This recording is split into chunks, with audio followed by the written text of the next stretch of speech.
Hey there everyone.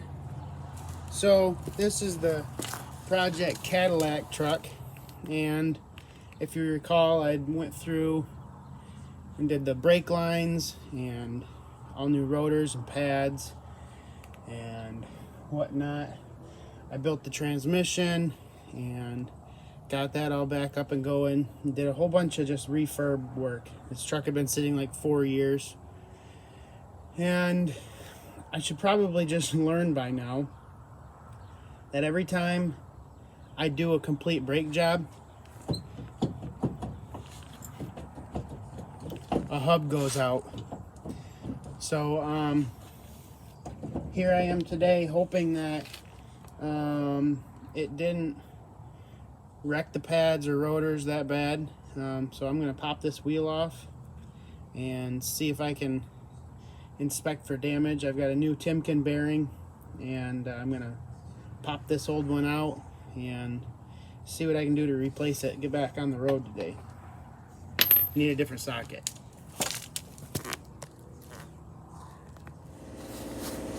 So this hub here is held on by 3 bolts into the back of the spindle, and it's an entire unit bearing, so it's not serviceable, not greasable.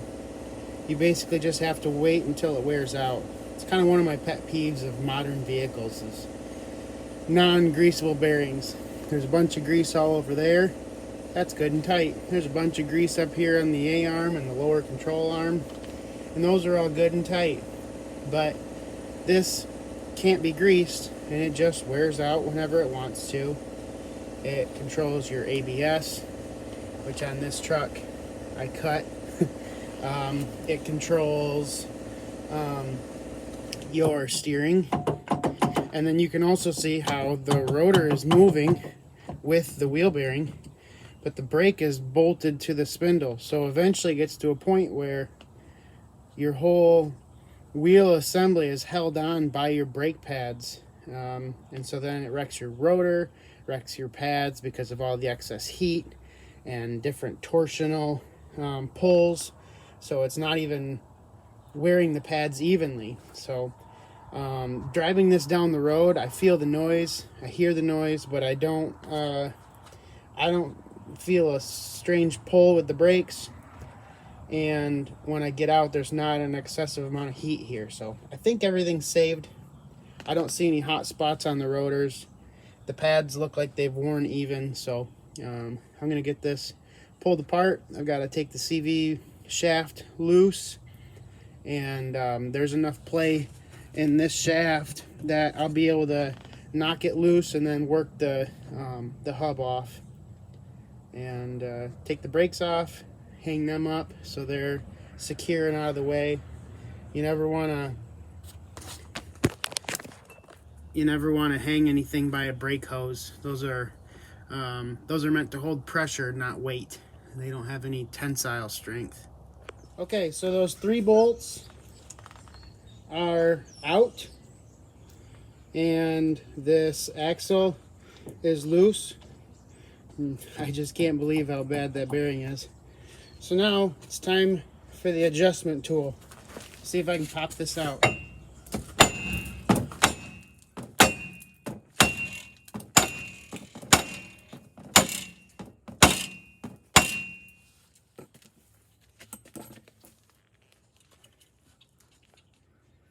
Okay. Now I've got this loose. I need to pry this loose. I'll grab a pry bar, see if I can jar it the other way.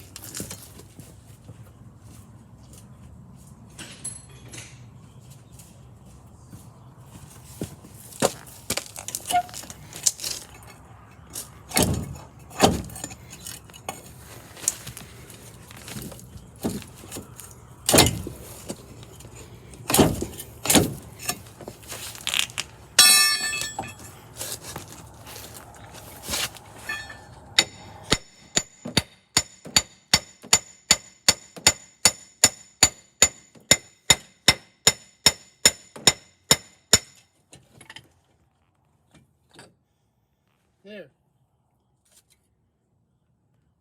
remember to put what's left of my backing plate on, so I'll just stick it right there.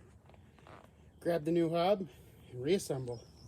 You didn't think I'd put this together without some anti-seize on the mating surfaces, did you? That's one of those things that, in my mind, this is almost considered a preventative maintenance, because this truck has, you know, less than 100,000 miles on it, and I'm already doing a hub. That means I'm gonna do it again if I ever, you know, if I keep this truck in service, keep it on the road. So I might as well just make it easy for, normally you say the next guy, but I know it's gonna be me. Now, I'm normally not one to be preaching on safety, but I do want to mention, whenever you're working on a vehicle, where's my camera? Give yourself a jack stand. Okay, whenever you got the vehicle up off the ground, have some sense of safety, because when this squishes you, it's more than a He-Man can lift, and it's probably too late to call for help by the time you realize you're in trouble. So keep your brains inside your head and use a jack stand.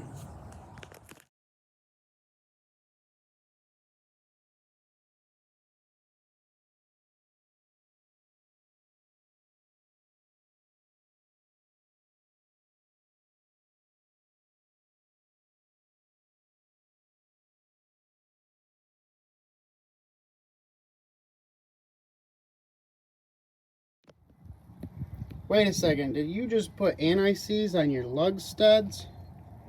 Well, I know that that's not a factory suggestion, but even though the factory is in Michigan, well, not this one, you'd think they would know that things just rust. So give yourself the benefit of the doubt and know that you're going to be able to change a tire on the side of the road.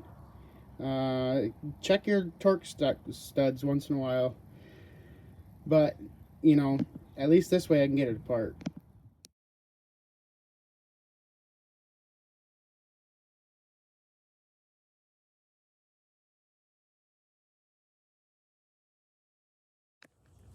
One last thing you might have seen there in that time lapse is that I put the lug nuts on backwards, and that's a good flat surface to push the rotor back against the spindle face, or the hub face. And also, you see there's that smooth bore inside this half. Sometimes those lug studs have a shoulder on them, and part of this is not threaded because the thickness of the wheel, that's not necessary. So by doing this, you can get over that shoulder on some applications and make sure that you can actually get this seated all the way without screwing up your threads. So now it's time to take these off and straighten up the steering wheel and put my wheels back on and go for a test drive.